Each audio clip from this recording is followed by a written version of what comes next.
سے بتائیے گا ان کی شخصیت کے بارے میں کچھ بتائیے. السلام علیکم ناظرین، انا للہ و انا الیہ راجعون. ہر ایک کو جانا ہے.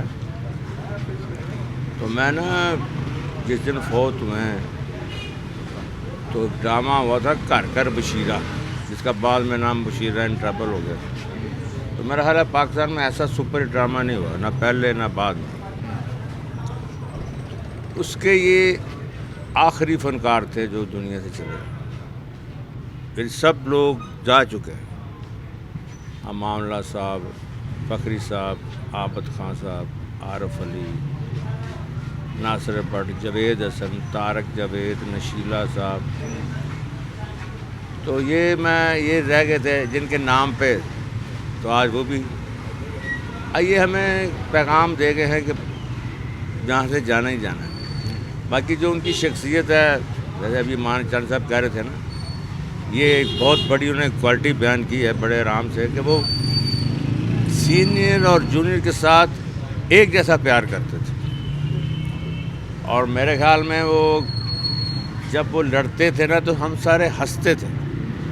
یعنی ان کی چہرے پہ وہ جو کڑوا پن ہوتا ہے نا غصے کا، وہ ساری زندگی نہیں آیا. لڑائی بھی ہو رہی ہے تو سارے باقی ہنس رہے ہیں کہ بھئی یہ تو ایسے ہی کر رہے ہیں، یہ تو ہے ہی نہیں غصے میں. تو ایسی گوناگون شخصیت. امریکہ میں ان کو بڑا مس کرتا تھا، بلکہ جب وہ چلے گئے، بلکہ ایک دفعہ میں بھی امریکہ تھا تو ہم نے عید پڑھی.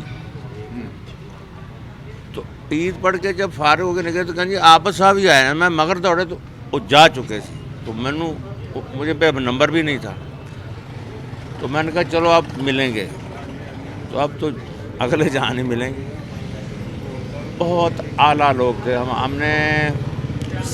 میں اور 79 میں ہم نے کام شروع کیا تھا. وہ مجھ سے تھوڑا سینئر تھے، ریلوے میں کام کرتے تھے، چھوٹی سی موٹر سائیکل پہ آیا کرتے تھے 50.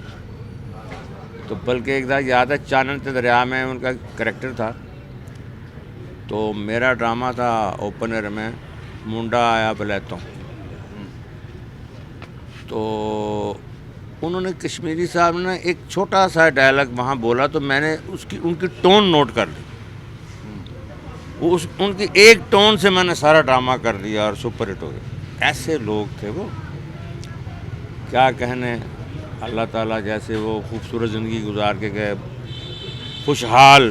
یہ نہیں کہ کوئی ایسی ان کی ایسے جاذکار ہوتا ہے کہ مرتے وقت، ایسا نہیں ہے. اللہ پاک نے نوازا، بچے بھی کامیاب ہوئے. اللہ تعالیٰ ہماری بھابھی کو، پورے پاکستان کو، ان کے جو فینز ہیں ان کو صبر دے، ہمیں بھی صبر دے، اور ان کی آخرت کی منزلیں اللہ آسان فرمائے.